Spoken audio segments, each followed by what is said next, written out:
welcome back to Cosmeholics Anonymous. I am your favorite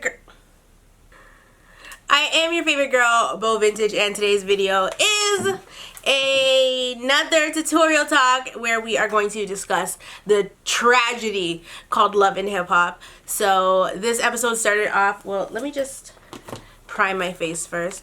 For all the makeup that I'm going to be using in tutorial, you could just check the description box because I'm not going to tell you what I'm using as I'm doing the video because it's just so much to cover today, and usually when I do these it ends up being way too long, so I'm hoping that I can get it done in record timing. Do I think that's going to happen? Absolutely not. So this episode started off with Yandy and Erica where they left off. Erica came to check Yandy because Yandy changed the locks at Mendici's apartment and Erica was not having it. So Neff, who is Mendici's sister, was there with Yandy when Erica popped up. And Neff basically called Erica out for lying because she was trying to say, I guess, that the apartment's hers and that Yandy doesn't have the right to change the locks and and so Neff said, use a damn lie, okay? Neff was not having it. She said nope. And Erica was trying to be like how Neff was talking shit about Yandy before, so she doesn't understand how they're all buddied up now. Yandy was kind of making like a certain face, and I totally saw the whole troll shit. Like, I totally get why Erica calls her a troll now, but I still don't think it's right. Like, don't be calling people trolls unless they're like on the internet trolling. Then they're okay to be called trolls. But Yandy is definitely unique looking. Sorry if the lighting gets awkward, because if I do this and the shadow gets casted, is because I have a light above and a light below, because I'm not at home. So just sorry. Yandy was basically saying that Mendici's gave her power of attorney, and what that means is that she's in charge of all his affairs. Like, a lot of times people give POA to their lawyers or whoever they trust. So obviously Mendici's trust Yandy, and he gave her power of attorney, which means she is in charge of all of his affairs. Now Erica was in the well, she said it to Yandy as well, but she was in the confessional talking about how Mendici's has been mailing her and asking her for pictures as well as sending her letters. And I'm sorry, but I don't believe a word Erica says. I need to see the Carfax. I need to see her post something on Instagram or show it. Show me the letters that Mendici's has been sending you dated for whenever the hell he went to jail. Between the time he went to jail and now, I need to see, because I don't believe anything she says. I think she's talking out the side of her neck. I don't think Mendici's has sent her any type of mail or has asked her to send pictures to him. She's trying to say how she's been curving him. I don't think so, and I don't believe that he has asked her for any damn thing, because just like she made the slideshow on Instagram to show that her and Mendici's were in a relationship, I think that she would have definitely pulled out the receipts, just like she pulled out the passport out her damn purse, to show that Mendici's has in fact been writing her from jail. He's not writing her. I don't believe that for a second. He's not stupid, so I think she's lying, trying to prove a point. And it's not going to work because she can't prove that Mendici's has been freaking sending her mail. And why would he? I think one of the most important parts of this scene is when Yandy's checked Erica at the door, honey. She said, anything that happened before that wedding date between me and Mendici's is irrelevant, which is true. That is facts, okay? Anything that happened before then has nothing to do with her. She said it was Repentance Day. I said, she took Erica to church, honey. I said, yes, tell her it is Repentance Day for real. Like, anything that Mendici's did before the wedding date is now null and void. And if Mendici's really wanted to be with Erica, so I don't get what the whole war is about. It's really fucking weak. So Yandy said, who needs a rhinestone when you got a diamond? And I said, yes, Yandy, you better tell them. Cause they looking like all kinds of cubic zirconia up in this motherfucker. Like, it's not even a game. My eyebrows look like ass. Scene 2 was Rich and Ashley. I'm just gonna come out and say it. Ashley is too grown for her dad to be spanking her like she's on a mother effing softball team. Like, no, Rich, do not spank your daughter and tell her to get to work. It's inappropriate. Moving on, because Cisco ended up showing up at the restaurant to talk to Rich. And what I'm gathering from Cisco this season is that he's really grown up. Well, not necessarily, well, before we got to the end of the episode, I felt as though he grew up a little bit and, you know, was kind of showing maturity. Meanwhile, Rich was acting the complete ass. And, like, Rich is 40. Like, 40 something. What, how old is he? I don't even know. He's past 40. And he's acting like he's still in his 20s. Like, they're acting like they're in high school. Not even in their 20s. They're acting like high school teenage girls. Not even boys, but high school teenage girls, which I am having a very hard time understanding. Cisco is showing forgiveness in terms of talking to Mariahlynn. When Cisco brought up Mariahlynn to Rich, Rich said, who? Like, you would think he really didn't know who he was talking about. The girl is literally dead to him. All the shit is dumb. Over Mariahlynn. Like, really, Mariahlynn should not be causing this much drama between friends. But she just seems to be messy. And I don't know if it's just me, but Cisco looks like a broke-ass Fat Joe. I am so sorry. He is Fat Joe on a budget. Rich is really being immature because he's trying to make this whole situation about Creep Squad. Like, why is Creep Squad taken so seriously? Like, why is it... They're acting like it was a gang that they got initiated into. Like, I'm kind of confused as to why grown-ass men have a crew called Creep Squad to begin with. But for them to actually be taking it serious and like, you can't talk to this person and you can't talk to that person is weak as hell.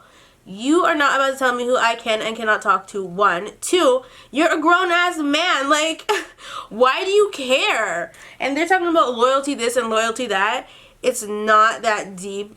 It's not like Mariahlynn is like one of their baby moms or something and one of the guys slept with the baby moms. Like, that's not the case here. So I don't know why they're acting this way and why they're treating the situation as such, but because y'all know I love me some Rich, so I'm not a fan of the behavior. I'm really not. They're giving it way too much attention. So the next scene was Bianca and Drew. Bianca popped up in that studio ready to snatch stale mail out his little jar like he was really expired, and I was just like, wow, Bianca, wow, how dare you? Because everybody in this has been disrespectful. I will give Sky a bly because no, I'm not giving her a bly because she is the one that's being disrespected by both parties, and she's mad at Bianca, but she's not mad enough at Drew. Like, she quick to forgive him. So Drew was dazed and confused. He didn't know what the hell Bianca was talking about because I guess Sky never told him that she went to go take bread out of her bra in the last episode. So he had no idea that that went down. So when Bianca came at him, he was kind of like, relax, back it up, let me know what's good. So I kind of liked the fact that he was like, you're not going to disrespect me and you're definitely not going to disrespect my girl, calling her a bitch and all that. He wasn't doing none of that before. I liked it at first, but then I realized that he never said that to Bianca. He only said that in the confessional, at least from what I saw. So I was like, hey, he doesn't get any points for that because he should have said that to Bianca. Like, were you scared? Why didn't you say that to Bianca when you were in the situation? Why are you waiting till you're in the confessional to talk about how she's not going to disrespect you or your girlfriend? Because when Bianca was calling the girl his bitch and whatever, he didn't really have a response to that. Like, he didn't really check her right then and there and say, you're not going to be calling her. That's my girl. I love her. You're basically ruining my relationship. He said other things, but he didn't say that. So I was like, no points for you. The confessional and the producers are not Bianca. So for you to say that to them is a waste of breath. What I found completely hilarious is that Drew was kind of trying to like place blame on Bianca, saying that how she invited him over to the hotel and she was in her bra and panties and, you know, she was doing this and she was doing that. But my nigga, you went inside. You had the option to leave. You decided, even though she was in her bra and panties and you know what her intentions are towards you, you still went inside and you still tried to claim that it was for work purposes when you been leading her on. And he finally admitted that he's been leading her on. Before, he was denying the fact that they had any type of, it was just innocent flirting. And now he's saying that he did lead her on a little bit. Clearly he was doing a lot more leading on than we know about. And whatever conversations him and Bianca were having outside of the show, or like through their text messages that we don't get to see, obviously he was talking that shit to her to make her feel like she had a fighting chance, or that she could be a teka yaman. Like, so I am definitely not going to be siding with Drew in this, or Bianca for that matter, but I'm definitely not siding with Drew because he was definitely leading Bianca on and he just admitted it. So how can we take his side in this? So then Drew hit Bianca where it hurts and said, we have no relationship. We ain't got nothing. I don't want nothing to do with you. And you could see by the look on Bianca's face that she was hurt. I don't understand why, because what do you think happens when you're messing with somebody else's man? Like, the side bitch never prevails. Like, what world does Bianca live in where she thought that she was really gonna steal homegirl's boyfriend? Mona really has Bianca on TV looking all kinds of stupid. Bianca has Bianca on TV looking all kinds of stupid. We can't even blame Mona, because Mona might be cutting the check, but there is something called free will. So I don't really know what to say about that, but all I know is Drew had Bianca shook, okay? He had her shook. He said the record's done, like we ain't got nothing else. He used her, like he really used her.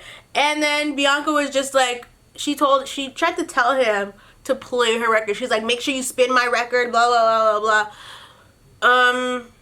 Why was she instructing him on what to do? Like, I was so confused by that scene. I'm like, no, this is just so sad, so messy, and pathetic. And then to top it off, Bianca basically ended up begging him, like, literally begging him to, like, be her friend. I don't even know what it was. And he was just like, nah, like, you ruined my relationship. No, you ruined your relationship. You did that on your own. And you didn't even ruin your relationship. So what are you mad about? Your girlfriend didn't leave you. Like, she really did not leave you. She's a forgiving ass, weak ass girl. Little girl. So you're good. You really are. Lastly, I just think it's funny that Drew wanted Bianca to respect his relationship, but he wasn't respecting his relationship. Like, where do you get off? Why does he think that he could have Bianca respecting his relationship when he was not respecting his relationship? He just admitted to leading the girl on. So why would he think that Bianca would ever have respect for his girlfriend when his girlfriend is the pop-up queen? Like, no. But let's move on. So I'm starting to think that DJ Self thinks that his name is Stevie because he is talking about how Mariahlynn is indebted to him for life because he's basically the only person that plays her record. Because don't nobody want to hear that shit, okay? And so he thinks that he's Stevie J with Jocelyn and that she owes him everything and then some. Not to mention that Cisco is a producer and they're friends. So I was actually thinking, like, why can't they both work with Mariah? Why are they competing for her? Like, she's Rihanna.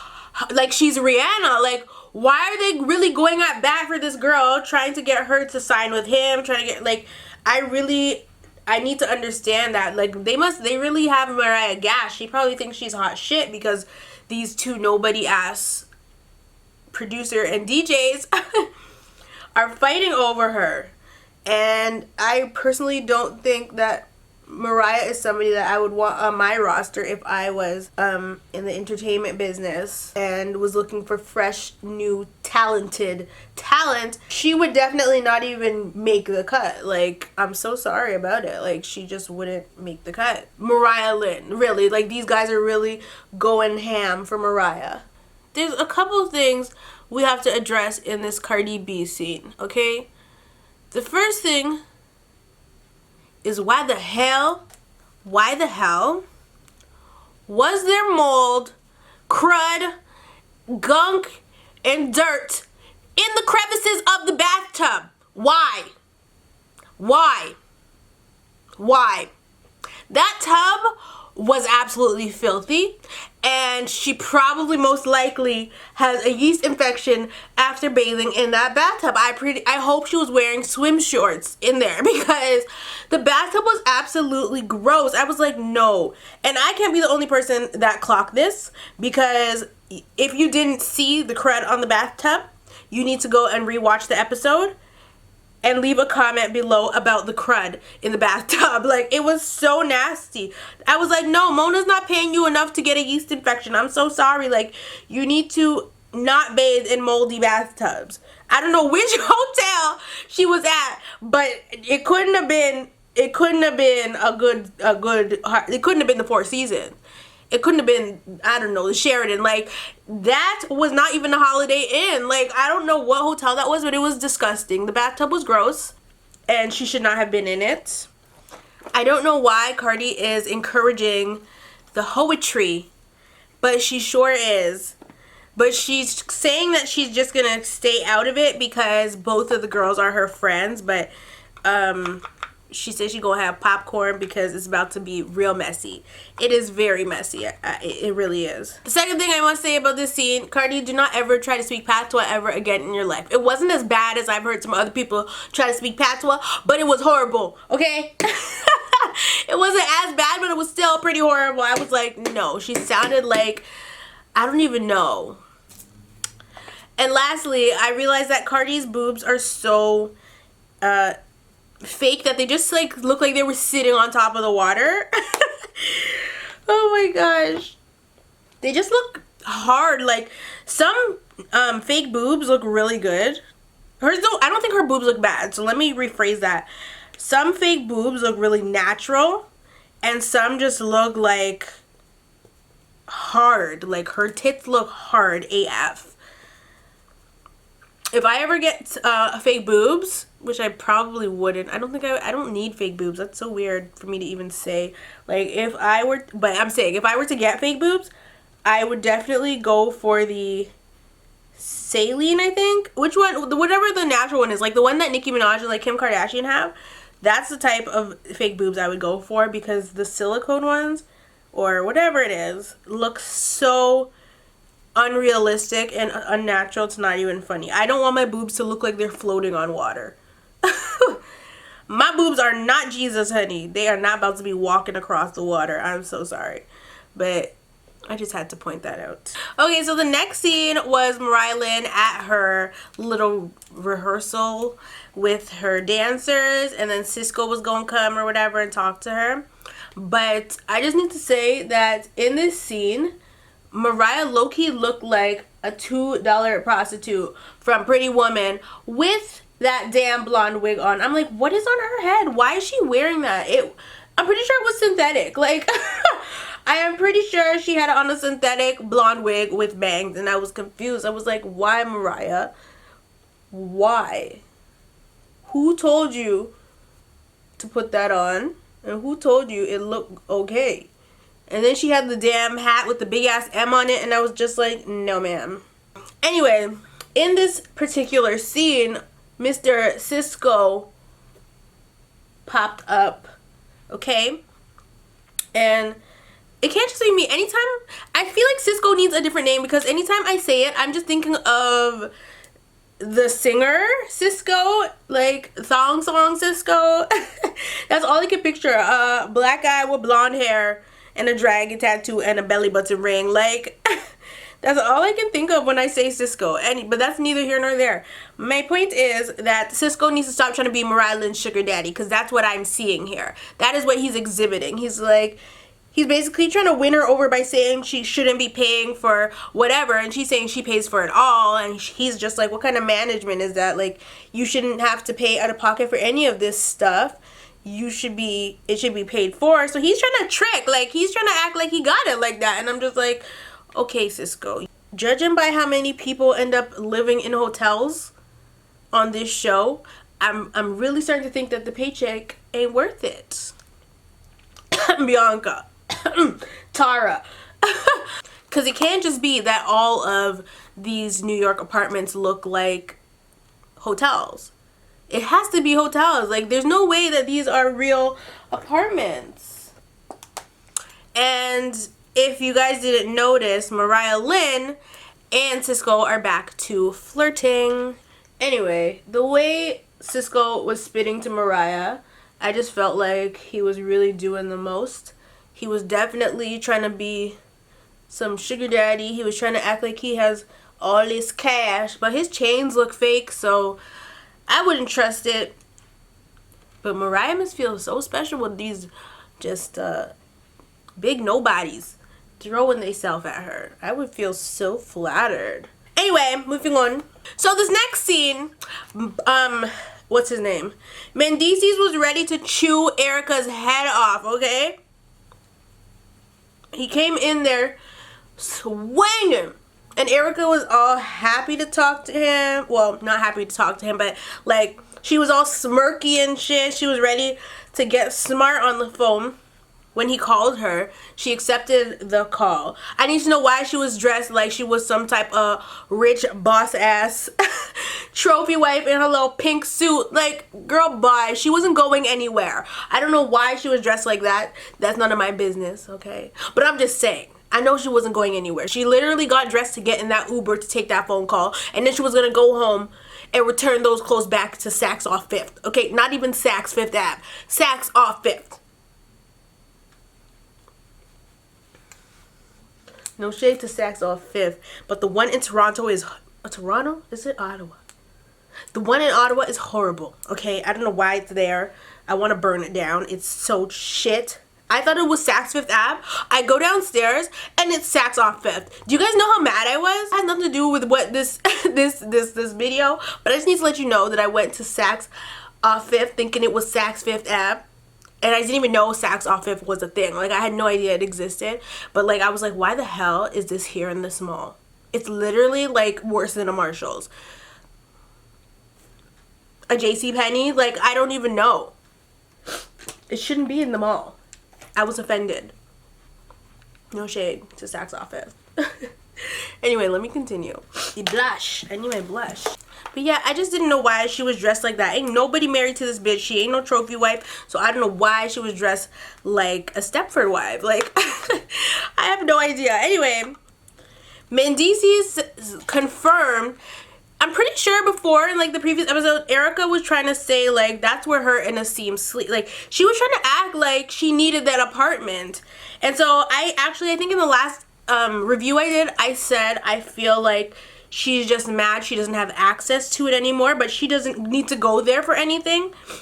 And so that's the only reason she's cheesed that the locks are changed, other than the fact that she wants to hold on to Mendices any way that she possibly can. He said, Erica, you don't even live there. Why does it matter? Like, why are you trying to call the police on Yandy? Why are you doing this and doing that when you don't live there? Like, who cares that she changed the locks? I gave her power of attorney. You know, Erica's like how they need to Google power of attorney because clearly they don't understand how it works. And blah. And I was just like, Erica, please, shut up. Shut up. I can't stand her. I don't, like, she's way too pretty to be acting like this. So at one point, Erica says, Mendices has not taken his name off the lease, so why should I? I honestly feel like she's literally just hanging on to him. Like, it's really annoying because he obviously has moved on. She's claimed to have moved on. Then why are you fighting this so hard? And then she's trying to get Yandy in trouble with Mendices because she's trying to say Asim is a break baby and that there wasn't nothing but a one-night stand. Yandy never called Erica a one-night stand. She called her a slide, which is a side bitch, which is a down bitch, which is a not a girlfriend. And we already discussed this. Like, she was never a girlfriend. She did anything and everything for him, and he still never wifed her, let alone girlfriended it her. So so Erica needs to just get out of her feelings with that shit, because she's the only person in the situation that looks like a total jackass. And lastly, for this scene, before Erica decided she was gonna hang up on Mendici, she was bossed up in the car, y'all. She made a point to say that she was trying to get Yandy in trouble, trying to say what Yandy's been saying about Erica in regards to her relationship with Mendici. And Erica said to Mendici, now y'all trying to deny that you and I ever had a relationship? Like, no, you guys can't do that, blah, blah, blah, blah. And Mendici's, he didn't confirm or deny. And so this is why it's kind of like, it's up in the air, but not really, because instead of saying, like, we were never in a relationship, he said what we had was 6 years ago. You know, it was over 6 years ago. He said what we had. What we had to me sounds more like a situationship than a relationship. And there's a big difference between a situationship and a relationship. And what they had was most definitely a situationship. Him saying what we had does not confirm that they were ever in a exclusive relationship. They had something, and I've had some things with people before, but we've never made it to the relationship stage of things. And so I don't go around saying, oh, I dated him, or that was my boyfriend. No, it doesn't work like that. Either you're talking, dating, whatever, or you're in an exclusive relationship.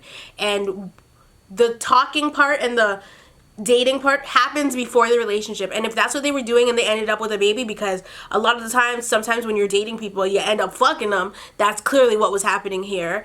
And I think their situation was complicated because Mendici's was a drug dealer. So obviously he's not going to put shit in his name. Like, that's not how it works, okay? A real drug dealer ain't gonna do all that. So he's gonna have a girl that's willing to do it for him because she's madly in love with him, a little bit obsessed with him. He's gonna use her for all that he can, and he might make a baby with her. Most drug dealers have kids. That's a known fact, isn't it? Anyway, we are still waiting for that to unfold. So we will continue to wait to see what happens with that whole situation. But I think we already kind of know where that's going to go. Mendici's will never admit that he was in a relationship with Erica. Never. It's not going to happen. So Erica needs to give it up. So this is when Cisco had his interview at the radio station that DJ Self works at. DJ Self went out of his way to make sure that Cisco couldn't get into the building to do his interview with the other radio host.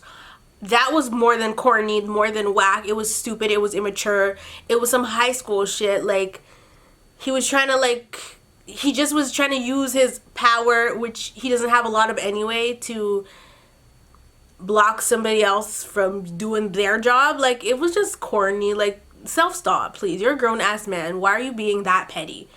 Leave the pettiness to the women, please, because I don't ever want to see a man being petty on TV unless he's gay. The next scene was Stale Mayo and Sky.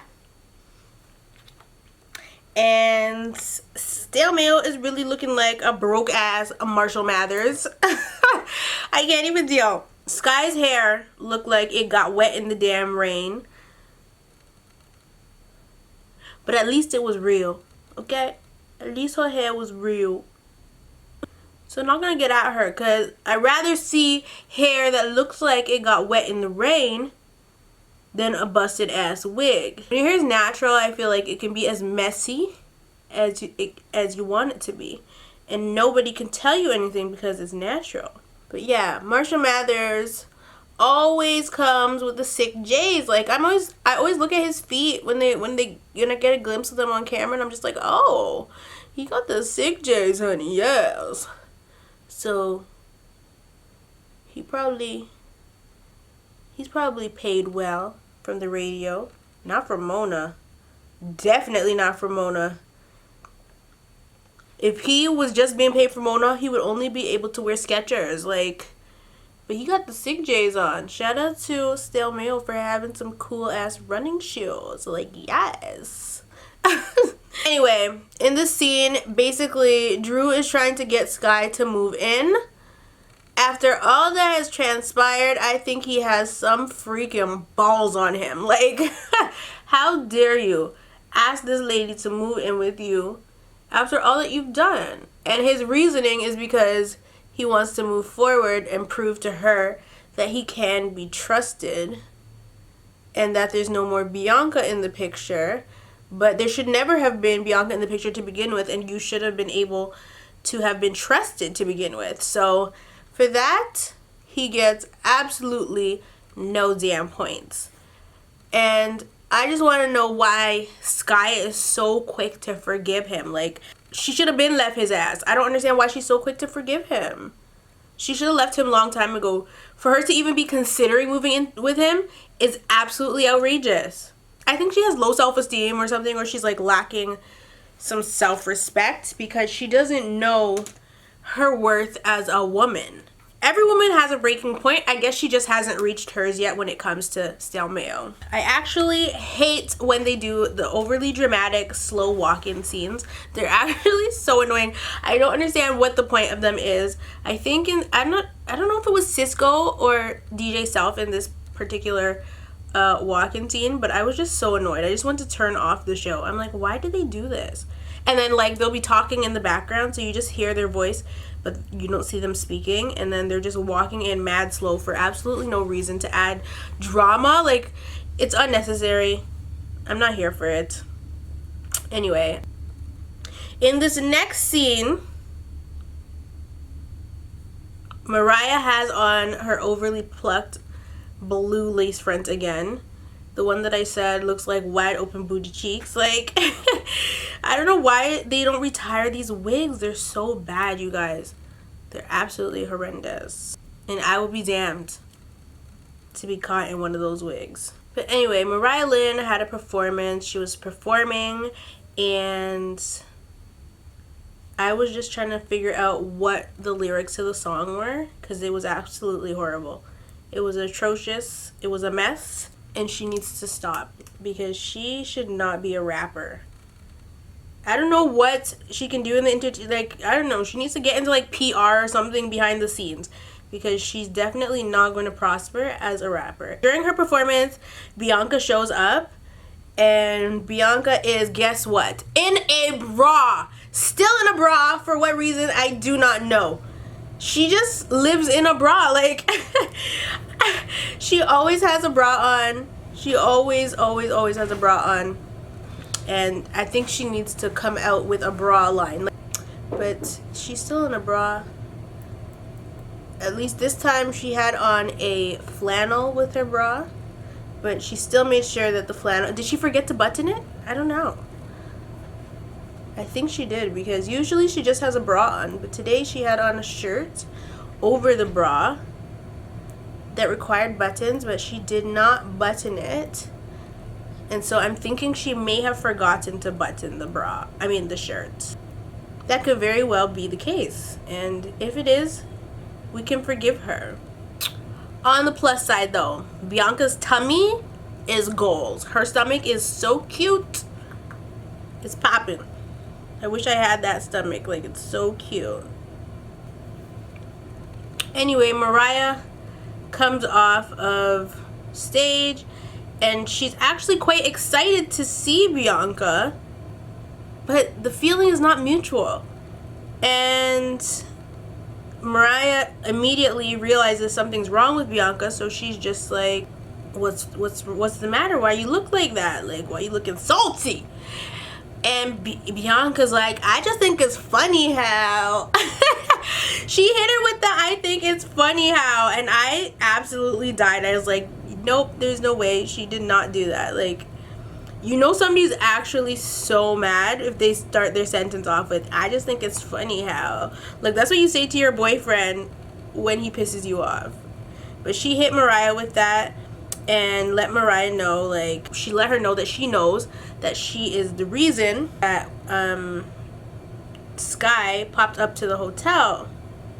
Mariahlynn tried to give her some janky excuse as to why she told homegirl where she was gonna be at, and she was like, I was telling her on like a check your man type thing, it was never about you, blah blah blah. And Bianca wasn't trying to hear that at all, because she's like, we're supposed to be friends, you just met this bitch, why are you telling her my business? And so Mariahlynn was just kind of being defensive towards Sky, or her reasoning for telling Sky. But like, it was realistically none of her damn business. It's Bianca's fault for telling her business to anyone. She shouldn't have told her business, and she wouldn't have got caught slipping. But she did, and you know, every action gets a reaction. And so of course, if somebody hears that their man is at a hotel with another woman, they're gonna go and see what's up. However, Sky did not handle that situation accordingly when she got there. So it was kind of irrelevant for Sky to pull up, especially because she didn't leave him after the fact.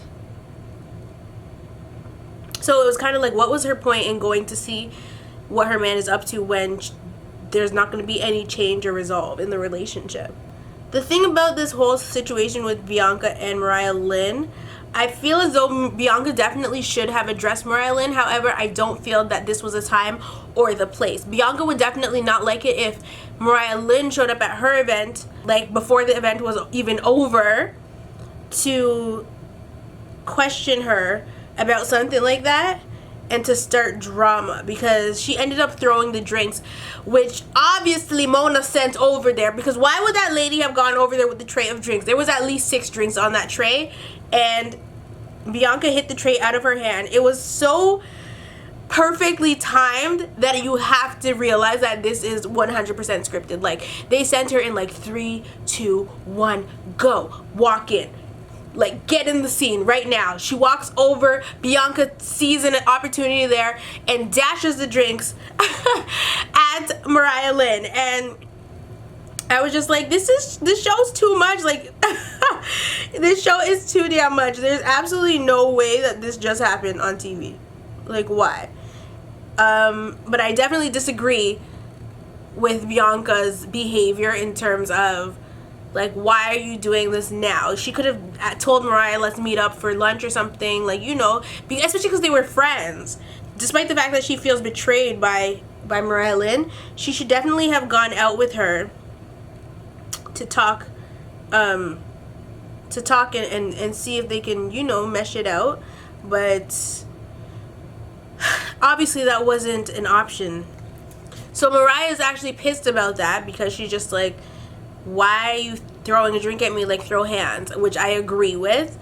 I don't think she should have thrown a drink. And they seem to love to throw drinks. They like to push around tables and throw drinks on Love and Hip Hop, and I really don't understand it. They always do it. It's like, why are you throwing a drink?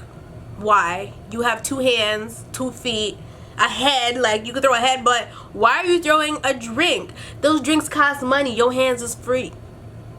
Free 99. Like, okay. Mariah said that Bianca tried to mess up her Caucasian makeup. I was like, what the fuck is Caucasian makeup? Get the fuck out of here. What are you talking about? What? I was just like, please shut up. I don't know if she was trying to be funny. Like, I don't know what she was trying to do, but I was just like, what are you talking about, Mariah? Like, just stop. So as if that wasn't enough drama, here comes Self with his corny self. Talking about Sammy Sausage Head, and I actually mother effing died. Like, where did he come up with this? Is that a real thing? Like, who is Sammy Sausage Head? He was obviously talking about Cisco, but I was dying. I'm like, oh my god, Sammy Sausage Head, this is not real life. But yeah, like, I don't even, like, there was so much of the Mariahlynn, Cisco, and Self beef. I don't even want to cover it. Like, it was just so extra, so petty for no reason. Like, these 2 grown men are really picking a fight over Mariahlynn. Are you guys understanding that? Like, this is really, really dramatic over Mariahlynn. again I say, over Mariahlynn. And Self was so like proud of the fact that he was able to lock Cisco out of the studio session or the studio for his interview. Like, he was so proud, and I was just like, are you fucking 16 and a girl guide? Like, did you just kick somebody out of girl? Like, that's how they're acting, and I'm just like, you guys are so grown. He's like, I'm the new leader of the Creep Squad. What are you talking about? You guys are taking Creep Squad way too serious. I thought Creep Squad was like a joke thing among friends, you know? And I'm pretty sure Cisco don't get bitches like that. Like, come on, bro. You were dating Miss Strawberry, lying ass, talking about she has a dog. She never told him she had a kid. You were dating this girl. You don't get bitches. She was not cute. She looked like a Who from Whoville. So, you please let me know how you are even in Creep Squad when you don't get bitches. We know Rich gets bitches. We know that. I think Self might actually get bitches too. I don't really know how. But even my cousin loves Self, and I'm just like, why? She thinks he's so cute, and I just think he's so corny. So, like, even if he is cute, I wouldn't know. I really just have no idea about him. But Self getting Cisco locked out of the DJ station was just such a bitch move. I was just like, my nigga, is your name Yandy? Like, you changing locks and shit? Like, what's good? Like, are you a whole woman or are you a man? Let me know. And then Cisco was very messy in this scene. He lied about Mariah. He tried to basically say that Mariah was talking shit about DJ Self, and that was never the case. I never got that vibe from Mariah. I do feel like she was just weighing her options, which she has the right to do. Cisco was being extremely messy and twisting Mariah's words. And so that kind of made Mariah feel some type of way because she felt like they were just backpedaling and like going back to where they were at the end of the last season. Not cool. And I just feel like Cisco's a little bit too pressed about this whole situation. Like, I'm very confused as to why it's such a big deal. Like, they're really blowing this out of proportion. I don't know if it's for the show. I don't know if it's real feelings. I don't know what it is. It was just weird to me, and I was over it with quickness. Like, the scene was very long. So moving on to the very final scene, which basically nothing really happened in. It was Yandy, Kimbella, and Juju. Basically, Yandy is about to break the news to these girls that her and Mendices never really got married. And the reason why is because she would have got caught up in his crimes. And so I personally think Yandy's extremely smart for that. I don't think that they should have gone ahead and, you know, did the wedding. But I guess she decided the night before the wedding, so she wasn't going to cancel it. Like, it was already planned. So she went through with the wedding anyway, despite the fact that she wasn't going to sign the papers, leading everybody to believe that she was married. The thing is, whether or not her and Mendices are married, it's nobody's business. So Yandy's reasoning for not marrying Mendices is absolutely a-okay with me, because I would have done the same shit. Sometimes you gotta do what you gotta do.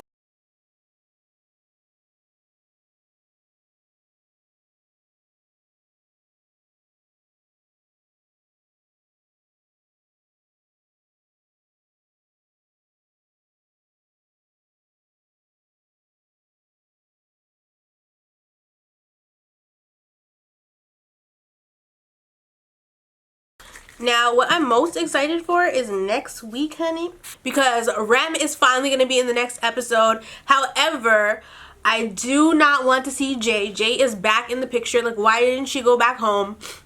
Why is she popping up at Snoop's apartment? Like, Ugh, I am not excited about that at all. I'm not excited to see Peter, because wherever there's Peter, there's Tara, Amina, and of course, for the kids. So I ain't here for it. Like, I really don't want to see Peter. Like, I don't want to see any of those people, but obviously, we don't have an option unless we just don't watch, which is not an option. So, we'll have to deal.